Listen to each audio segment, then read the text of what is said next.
ഈശോയെ നന്ദി, ഈശോയെ നന്ദി, ഈശോയെ സ്തുതി, ഈശോയെ ആരാധന, ഈശോയെ ആരാധന. ഹല്ലേലൂയ. ഞങ്ങൾക്ക് കർത്താവിനെ സ്തുതിക്കാനാണ് ഇഷ്ടം. ഹല്ലേലൂയ പറഞ്ഞതാ. ഹല്ലേലൂയ. യേശുവേ സ്തുതി, യേശുവേ ആരാധന. ഓക്കെ. എന്റെ പേര് ജിജി. ഞാൻ എറണാകുളത്ത് നിന്നാണ് വരുന്നത്. എറണാകുളത്ത് എവിടെയാ മോളെ? പള്ളിപ്പുറം. പള്ളിപ്പുറം. ഏത് പള്ളിപ്പുറം? മഞ്ഞുമേലം. മഞ്ഞുമാതാവിന്റെ പള്ളി. എന്റെ ദൈവമേ, എവിടുന്നാ വരുന്ന വല്ലതും പിടികിട്ടിയോ? മഞ്ഞുമാതാവിന്റെ പള്ളി, പള്ളിപ്പുറം.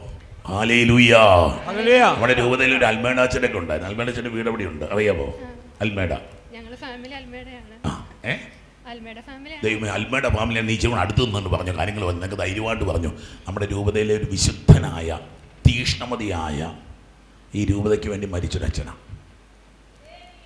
നിങ്ങൾ കാണേണ്ടതാണ്. കണ്ടിട്ടുള്ളവർ ഭാഗ്യമാകുമ്പോൾ കണ്ടിട്ടില്ലാത്തവർ ഭാഗ്യമില്ല. അതുപോലത്തെ ഒരു വൈദികനായിരുന്നു. ഒരുപാട് രൂപതയെ സ്നേഹിച്ച, കഠിനാധ്വാനം ചെയ്ത നല്ലൊരു മിഷണറി. നല്ലൊരു കൈയ്യടി അച്ഛന് കൊടുത്തരെ. സ്വർഗത്തിൽ നിന്ന് അച്ഛനെ കേൾക്കാൻ സന്തോഷിക്കട്ടെ. ഹല്ലേലൂയ. മുണ്ടക്കയത്ത് എൻ്റെ വികാരിയച്ഛനായിരുന്നു. അച്ഛൻ്റെ സമയത്താണ് ഞാൻ കുർബാനയ്ക്ക് കൂടാൻ തുടങ്ങിയത്. അന്ന് 7 വയസ്സ്. 7 വയസ്സുള്ളപ്പോൾ അച്ഛൻ്റെ ആനുകൂല്യമാണ് എനിക്ക് കുർബാന തന്നത്. 7-ാം വയസ്സ് കുർബാന തന്നു. അന്ന് മുതൽ ആദ്യം ഞാൻ കുർബാനയ്ക്ക് കൂടുന്ന അച്ഛൻ്റെ കൂടെ, അൽമേഡ അച്ഛൻ്റെ കൂടെയാണ്. സന്തോഷമുണ്ടോ മോളെ നീ ഇവിടെ വന്നതില്ല? ഹല്ലേലൂയ. ഹല്ലേലൂയ. പറഞ്ഞു. ഞാനൊരു നഴ്സാണ്. ഒറ്റയ്ക്കാണോ വന്നേക്കുന്നേ? ഇല്ല, അമ്മയുണ്ട്. അമ്മയും കൂടെ വന്നട്ടെ. അമ്മ വാ. ഹല്ലേലൂയ. ഹല്ലേലൂയ. ഞാനിപ്പം ജർമ്മൻ പഠിക്കുകയായിരുന്നു. ഒരു ഏജൻസിയുടെ അണ്ടറിൽ 10 ലക്ഷത്തിന്റെ കോൺട്രാക്റ്റിനാണ് ഞാൻ പഠിക്കുന്നത്. അപ്പം 10 ലക്ഷം രൂപ കൊടുക്കണോ? അവരിപ്പം നമ്മളെ ഫ്രീ ആയിട്ട് പഠിപ്പിക്കും. ഒരു റിക്രൂട്ട്മെന്റ് ഏജൻസിയാണ്. അവർക്ക് ഇൻസ്റ്റിറ്റ്യൂട്ടും ഉണ്ട്. അപ്പോൾ ഇൻസ്റ്റിറ്റ്യൂട്ടിൽ അവർ പഠിപ്പിക്കും നമ്മളെ ഫ്രീ ആയിട്ട്. അപ്പം വിത്തിൻ 6 മന്തിൽ നമ്മൾ എക്സാം എഴുതി പാസ്സാവണം.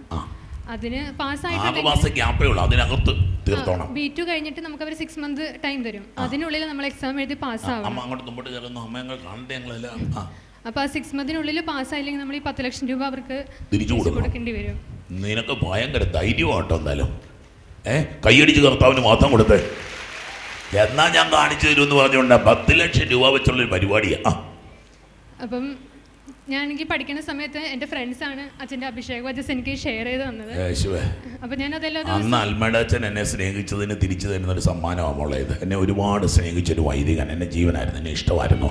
എനിക്ക് ഒരുപാട് ഇഷ്ടമാണ്. തിരിച്ചും എനിക്ക് വലിയ ഇഷ്ടമായിരുന്നു. ഹല്ലേലൂയ. ഹല്ലേലൂയ. എൻ്റെ പ്രാർത്ഥന പുസ്തകത്തിൽ എവിടെയോ അച്ഛൻ്റെ പടം ഇരിപ്പുണ്ട്. ഹല്ലേലൂയ. അപ്പം അത് കണ്ട് ഞാൻ എല്ലാ ദിവസവും പ്രാർത്ഥിക്കുമായിരുന്നു. എനിക്കിവിടെ വരണമെന്നും പ്രാർത്ഥിക്കണമെന്നൊക്കെ ആഗ്രഹമുണ്ടായി. പക്ഷെ അത്രയും ദൂരം അമ്മച്ചൻ എല്ലാ ദിവസവും രാവിലെ കയറി തന്നെ നിൽക്കുന്നതാണ്. വൈകുന്നേരം വരെ ഈ മനുഷ്യൻ നിൽക്കുന്നത് എങ്ങനെ നിൽക്കും നിങ്ങൾ ചിന്തിച്ചിട്ടുണ്ടോ? ഈ മനുഷ്യന് വേണ്ടി നിങ്ങൾ പ്രാർത്ഥിച്ചിട്ടുണ്ടോ? നിങ്ങൾ പ്രാർത്ഥിക്കണം. ലോകമെമ്പാട് വരുന്ന അനേകായിരങ്ങൾ അമ്മച്ചൻ്റെ മനസ്സുകൊണ്ട് ഇതുമായിട്ട് അങ്ങനെ ജോലിയുള്ള ദിവസങ്ങളിൽ ജോലി കളഞ്ഞേച്ച് വന്ന് നിൽക്കും. ജോലിയും വരുമാനവും നില. ചൊവ്വാഴ്ചത്തെ ശുശ്രൂഷ പ്രധാനപ്പെട്ട 5 പൈസ ഞാൻ കൊടുക്കില്ല ഇതിന്.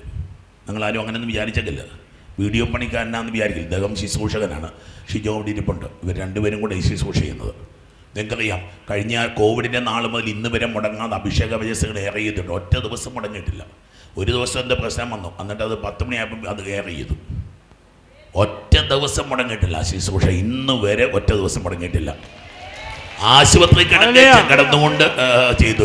ഇത് ഇഞ്ചക്ഷനൊക്കെ ഇട്ടുകൊണ്ട് ഈ എന്നാ പറഞ്ഞ ട്രിപ്പൊക്കെ ഇട്ടുകൊണ്ട് കിടന്ന് ചെയ്തിട്ടുണ്ടെന്നാണ് പറയുന്നത്. ഹല്ലേലൂയ. ഹല്ലേലൂയ. ഞങ്ങൾ ഇതിനകത്തൊക്കെ ഒരു ദൈവത്തിൻ്റെ ഒരു ഇടപെടലുണ്ട്. നമ്മൾ പറഞ്ഞു അങ്ങനെ അഭിഷേക വചസ്സേ കണ്ടിട്ടുള്ളൂ. അപ്പം ഇവിടെ വന്നിട്ടില്ല ഇതിനു മുമ്പ്? ചെറുതിലെ ഞാൻ വന്നിട്ടുണ്ട്. എൻ്റെ സ്വന്തം വീട് ആലപ്പുഴയാണ്. എൻ്റെ സ്വന്തം വീണത്. അപ്പം അന്ന് ഞാൻ ചെറുതിലെ എൻ്റെ സ്കൂളിൽ പഠിക്കുന്ന സമയത്ത് വന്നിട്ടുള്ളൂ. പിന്നെ വന്നിട്ടില്ല. അപ്പം അതുകൊണ്ട് എനിക്ക് വരണമെന്ന് ഒരുപാട് ആഗ്രഹം ഉണ്ടായി. ഞാൻ ഇത് കണ്ട് പ്രാർത്ഥിക്കുന്നുണ്ടായിരുന്നു. പക്ഷെ അമ്മച്ചിക്ക് അറിയില്ല ഞാനിങ്ങനെ പ്രാർത്ഥിക്കുന്നുണ്ടെന്ന്.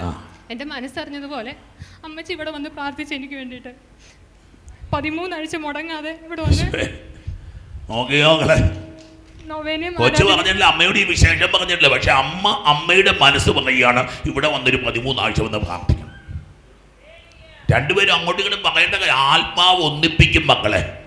ആത്മാവ് നമ്മുടെ ഹൃദയങ്ങളുടെ ഏറ്റവും എന്നാ പറയുക ദുർഗ്രാഹ്യമായിട്ടുള്ള ആഗ്രഹങ്ങളെ പോലും ആത്മാവ് വെളിപ്പെടുത്തി. നോക്കി അത്ഭുതം കണ്ടോ നിങ്ങൾ?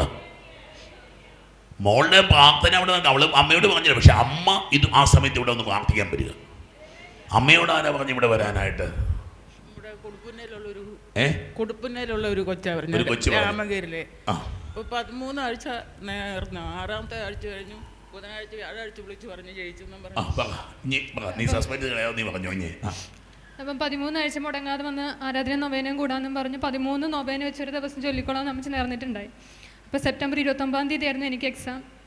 അപ്പം എക്സാമിന് പോയി. അത്യാവശ്യം നല്ല ടഫായിരുന്നു, എന്നാലും വിഷമിക്കാതിരിക്കാൻ വേണ്ടിയിട്ട് B2 എക്സാം.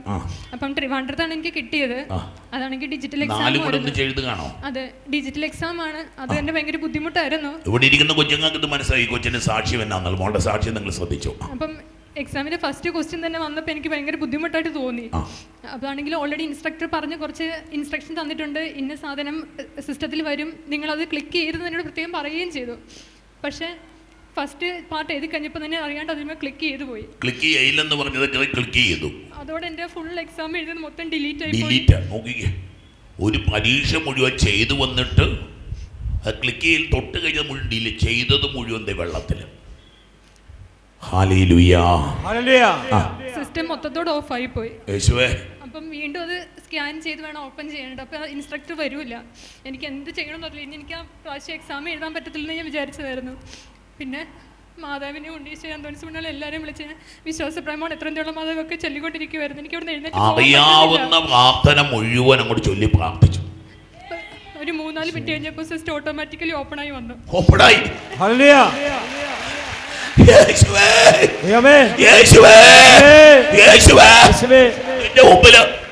ഏത് അസാധ്യമായ കാര്യങ്ങളും ഏത് ഇമ്പോസിബിൾ ആയിട്ടുള്ള കാര്യവും നിന്റെ പ്രാർത്ഥനയുടെ മുമ്പിൽ, നിന്റെ കണ്ണീരിന്റെ മുമ്പിൽ നിന്റെ ദൈവം തുറന്നു തന്നിരിക്കും.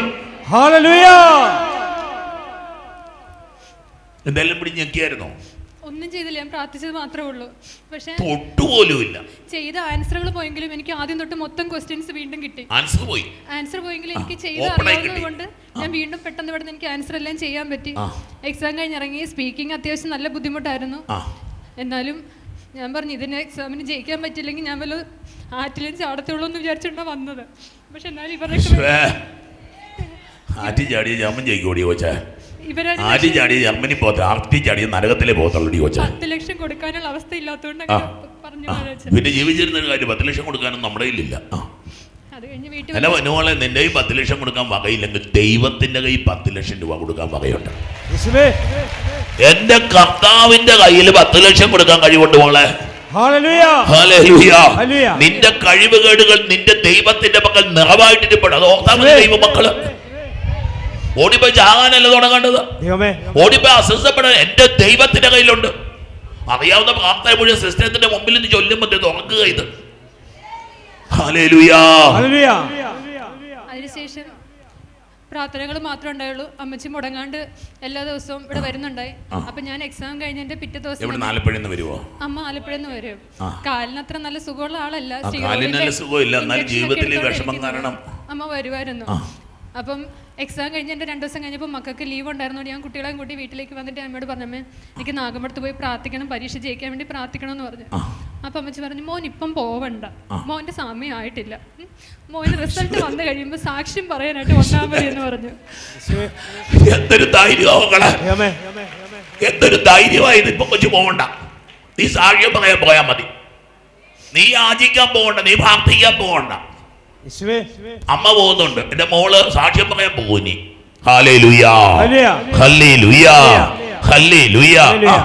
ആ വരവിന്റെ 6ാമത്തെ ആഴ്ച എന്റെ റിസൾട്ട് വന്നു, ഞാൻ പാസ്സായി. എന്റെ ബാച്ചിൽ ഞങ്ങൾ 10 പേര് എഴുതിയതാണ്. 13 ആഴ്ച വന്നോളാവുന്ന കാല് പെയ്യാത്ത അമ്മ നേർന്നിരിക്കുക. കാലും കയ്യും ഒന്നുമല്ല പ്രശ്നം, അനുഗ്രഹമാ വിഷയം. എന്റെ സൗകര്യവും എന്റെ ഇഷ്ടവും അല്ല വിഷയം, ദൈവത്തിന്റെ അനുഗ്രഹ വിഷയം. 6ാമത്തെ ആഴ്ച ഇവിടെ അനുഗ്രഹം കിട്ടുക. ഇത് 7ാമത്തെ ആഴ്ചയാ. കൈ അടിച്ച് കർത്താവിന് മഹത്വം കൊടുക്കുക. കൈ നോവുന്ന പോലെ കൈയടിക്ക. ഈ ഒരു തകർച്ചയിലോ ഒരു ദുരന്തത്തിലോ ആണെങ്കിൽ നീ കൈയടിച്ച് കർത്താവിന് മഹത്വം കൊടുക്കുക.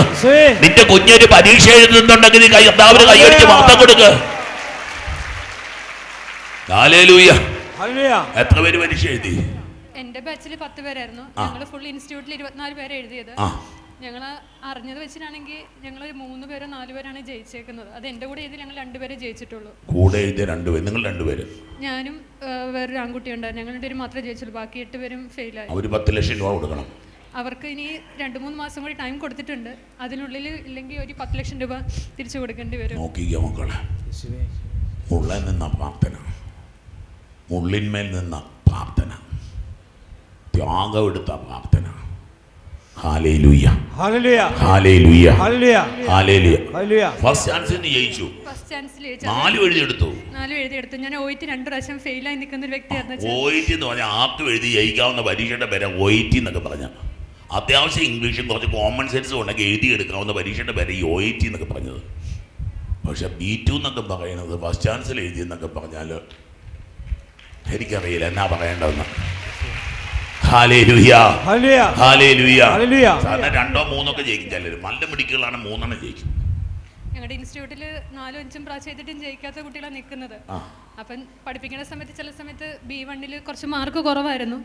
അപ്പോഴും ഞങ്ങളുടെ മിസ്സ് പറഞ്ഞു, എനിക്ക് പ്രതീക്ഷയുള്ള 1-2 പേരുണ്ട്, അവരെ ജയിക്കത്തുള്ളൂ, ബാക്കി നിങ്ങളൊക്കെ ഫെയിലാകും, പ്രത്യേകിച്ച് നഴ്സുമാരെ. നല്ല ടീച്ചറാണല്ലോ, അങ്ങനത്തെ ടീച്ചറുണ്ടോ? നിങ്ങളെല്ലാം തോറ്റു പോകത്തുള്ളൂ എന്ന് എനിക്കറിയാമോ. ഏതെങ്കിലും ടീച്ചർമാർ ഇത് കേൾക്കുന്നുണ്ട്, കുഞ്ഞുങ്ങളുടെ മുഖത്ത് നോക്കി ഇത് പറഞ്ഞേക്കില്ല. അത് ഞങ്ങളുടെ ഇൻസ്റ്റിറ്റ്യൂട്ടിൽ അതൊരു ബന്ധനമായിട്ട് മാറും പിള്ളേരുടെ മേലെ. നീ ജയിക്കൂടാ കൊച്ചെ, നീ പഠിക്കണമെന്ന് വേണം, നീ പഠിക്കുമോളെ, നീ ജയിക്കുന്നു പറ. നിങ്ങളുടെ ഹൃദയത്തിൻ്റെ പ്രാർത്ഥനയും കൂട്ടി അന്ന് പറയുന്നത് സംഭവിക്കും. എല്ലാം പൊട്ടിപ്പോകുന്നൊക്കെ പറഞ്ഞ് പഠിപ്പിക്കുന്ന ടീച്ചറിൻ്റെ എങ്ങനെ രക്ഷപ്പെടാനാ? Hallelujah, hallelujah. ഒരിക്കലും അധ്യാപകൻ ആരെങ്കിലും ഇത് കേൾക്കുന്നുണ്ടെങ്കിൽ നിങ്ങളുടെ കുട്ടികളെ അനുഗ്രഹിക്കുക അല്ലാതെ അവരെപ്പറ്റി നല്ലത് പറയുകയല്ല. നമ്മൾ വിചാരിക്കും അവരെ പ്രോത്സാഹിപ്പിക്കാനല്ലത്, പ്രോത്സാഹിപ്പിക്കാനല്ലത്. ശരിക്കും നീ തോറ്റുപോകണമെന്ന് പറഞ്ഞാൽ പേടിപ്പിക്കാനല്ലത്. ഇന്നത്തെ കാലത്ത്, പണ്ട് കാലത്ത് അങ്ങനെയായിരുന്നു. ഇന്ന് കാലത്തെല്ലാം തിരിഞ്ഞു കഴിഞ്ഞു. നീ ജയിക്കൂടാ മോനെ. എൻ്റെ അടുത്ത് വരാറുണ്ട് ചില അമ്മമാരും അപ്പന്മാരും പുസ്തകക്കെട്ടും ഒക്കെ ആയിട്ട്. കഴിഞ്ഞ ആഴ്ച കൊണ്ട് അമ്മയുടെ തോളയിലെ കിടക്കുന്നത് പുസ്തകം മുഴുവനും കൂടെ. കിട്ടിയ മാർക്കെല്ലാം 10 താഴെയല്ല, 5 താഴെ. നിങ്ങൾക്ക് ഞാൻ ചുമ്മാ മാശ പറയുന്നല്ല, 5 താഴെ മാർക്ക്. 10ാം ക്ലാസ്സിൽ ഇത്തവണ പരീക്ഷ എഴുതാൻ പോകുന്നതിൻ്റെ കാര്യം പറയുന്നത്. 5 താഴെ. 1, 2, 3, 4, 5, 5, 4, 3, 2, 1 ഇവനാ എഴുതാൻ പോകുന്നത്. ഞാൻ പറഞ്ഞു പൊന്നൂട്ടാ, നവംബർ മാസമായുള്ളൂടാ. നവംബർ, ജനുവരി, ഫെബ്രുവരി, മാർച്ച് 3 മാസം മതിയുടെ ഇത് പഠിച്ചെടുക്കാൻ. അച്ഛനടുത്ത് വരുന്ന പിള്ളേരോട് അച്ഛൻ പറഞ്ഞു കൊടുക്കുന്ന കാര്യം 3 മാസം ഞാൻ പറയുന്നത് നീ കേട്ടോണം. ഫോൺ ഇനി മേലെ തൊട്ട് പോകല്ലേ നീ. അമ്മ പ്രാർത്ഥിക്കാൻ പറ്റും, നീ പോയിരുന്ന് പ്രാർത്ഥിച്ചോണം. നീ സ്വന്തമായിട്ട് ഈ ദുമേനെ കൂടി ചൊല്ലിക്കണം, നീ ജപമാലി ചൊല്ലിക്കും. ഞാൻ വെല്ലുവിളിച്ചാൽ നിനക്ക് 90% മാർക്ക് കിട്ടാൻ പോവുക. ഒന്നും അറിയാത്തവനോട് ഇത് പറഞ്ഞു കൊടുക്കുന്നത്. ഇന്ന് രാവിലെ ആരെ സാക്ഷി പറയുന്നുണ്ടായിരുന്നു, കൊച്ച് ഒന്നും പഠിക്കാത്ത കൊച്ചിന് 90+ above മാർക്ക് കിട്ടിയെന്ന് പറഞ്ഞത് രാവിലെ ഒരു അമ്മ സാക്ഷ്യപ്പെടുത്തുന്നു. ഇതകത്ത് കിടപ്പുണ്ടെന്ന്, ഇതകത്ത് കിടപ്പുണ്ട്. വിജയം കിടപ്പുണ്ട്, അനുഗ്രഹം കിടപ്പുണ്ട്, സൗഖ്യം കിടപ്പുണ്ട്, രക്ഷ കിടപ്പുണ്ട്. ഹല്ലേലൂയ, ഹല്ലേലൂയ, ഹല്ലേലൂയ. പ്രോസസ്സിംഗ് നടക്കുന്നേ ഉള്ളൂ അച്ഛാ. അതിന് ജർമ്മൻ ഇന്റർവ്യൂ വരണം. ഹോസ്പിറ്റൽ ഇന്റർവ്യൂ കിട്ടി കഴിഞ്ഞിട്ട് പ്രോസസ്സിംഗ് സ്റ്റാർട്ട് ചെയ്തു. പക്ഷേ ഈ ഏജൻസിക്കാർ അതെല്ലാം ചെയ്തോളൂ അല്ലേ? ഏജൻസിക്കാർ ചെയ്തോളൂ അച്ഛാ. ഇത്രയും വലിയ അനുഗ്രഹം തന്ന എൻ്റെ 1000 നന്ദി പറയുന്നു. പരീക്ഷ ജയിച്ചാൽ മാത്രമല്ല, ഷട്ട് ഡൗൺ ആയ കമ്പ്യൂട്ടർ സ്റ്റാർട്ട് ചെയ്യുന്നൊക്കെ പറഞ്ഞാൽ ഞാൻ ഇമാജിൻ. കമ്പ്യൂട്ടർ ഉപയോഗിക്കുന്ന മക്കളല്ലേ നിങ്ങൾ ഫോൺ ഓഫ് ചെയ്ത് ഫോൺ പിന്നെ സ്റ്റാർട്ട് ചെയ്യുമോ? അല്ലെ റീബൂട്ട് ചെയ്യണം. നോക്കിയോ മക്കൾ, ദൈവം ഇറങ്ങി നിൽക്കോടാ. നിന്റെ കണ്ണീര് വല്ലാതെ നിലത്ത് വീട് ചെതറുമ്പോഴുണ്ടല്ലോ, ദൈവം ഇങ്ങനെ ഇറങ്ങിയ കണ്ണീരിൻ്റെ നടുക്ക് ഇങ്ങനെ ദൈവം ഇങ്ങനെ നിൽക്കുന്ന കാണും. കാരണം അവൻ കരഞ്ഞപ്പം വെള്ളക്കണ്ണീരല്ല വന്നത്, അവൻ കരഞ്ഞപ്പം ചുവന്ന കണ്ണീരാ വന്നത്. അവൻ ചോര കരഞ്ഞവനാ നിന്റെ ദൈവം, ചോര കരഞ്ഞവനാ നിന്റെ ദൈവം. നീ വെള്ളം കരയുന്നവനാ, പക്ഷെ അവൻ ചോര കരഞ്ഞവനാ. അവന് മനസ്സിലാകാത്ത ഒരു കണ്ണീർത്തുള്ളിയില്ല മക്കളെ. ഹല്ലേലൂയ. ദൈവം നിന്നെ അനുഗ്രഹിക്കട്ടെ മോളെ. നീ അനുഗ്രഹമായിട്ട് നിന്റെ കുടുംബത്തിന്റെ, നിന്റെ പ്രിയപ്പെട്ടവരുടെ അനുഗ്രഹമായിട്ട് നീ മാറട്ടെ. നീ ചെല്ലുന്നിടത്തെല്ലാം ദൈവത്തിന്റെ വിസ്മയം കാണട്ടെ. അമ്മയ്ക്ക് എന്നാ പറയാനുള്ള? അമ്മയ്ക്ക് എന്തോ പറയാനുണ്ടല്ലോ, പറഞ്ഞോ. അവള് പരീക്ഷയ്ക്ക് പോയപ്പോൾ ഞാൻ പറഞ്ഞു പുറയുന്നില്ല, എഴുതി കൊടുത്തേക്കണെന്ന് പറഞ്ഞു. പരീക്ഷയ്ക്ക് പോയപ്പോൾ അങ്ങോട്ട് നോക്കി, പരീക്ഷയ്ക്ക് പോയപ്പോഴത്തേനും പറഞ്ഞു പുണ്യാളെ പുറയിൽ നിന്നുകൊണ്ട് കൊച്ചിനെല്ലാം പറഞ്ഞു കൊടുത്തു. പുണ്യാളെ ഞാൻ കുഞ്ഞിന്റെ പുറകെ ഇന്ന് കയ്യെ പിടിച്ചെല്ലാം എഴുതിച്ചു കൊടുത്തേക്കണെന്ന് പറഞ്ഞു. എന്നിട്ട് അത് കഴിഞ്ഞു ഞാനൊന്നും പ്രാർത്ഥിച്ചില്ല. അപ്പൊ അവള് വിളിച്ചു പറഞ്ഞു അമ്മേ പാസ്സായെന്നും പറഞ്ഞുകൊണ്ട്. അമ്മയ്ക്ക് എത്ര മക്കളാ? 2 പെൺപിള്ളേര്. 2 പെൺപിള്ളേരാ. മറ്റേ ആളിൻ്റെ ടീച്ചർ. ടീച്ചറാ? എവിടെയാ? ആ, ഹല്ലേലൂയ, ഹല്ലേലൂയ. ദൈവം അനുഗ്രഹിക്കട്ടെ. നമ്മുടെ കുടുംബം അനുഗ്രഹിക്കപ്പെട്ട നമ്മുടെ മക്കൾ പ്രിയപ്പെട്ടവരെല്ലാം അനുഗ്രഹിക്കും. ശബരാനത്താഹബരാഹിരാഹിര കൂട്ടയത്ത് വാഴുന്ന അന്തോണീസ് പുണ്യവാനെ സ്വീകരിക്കൂ കൈകൾ നീട്ടി ആപിയാമിൻ അർത്ഥനകൾ ഉപേക്ഷിച്ചാലുപേക്ഷിക്കാതെ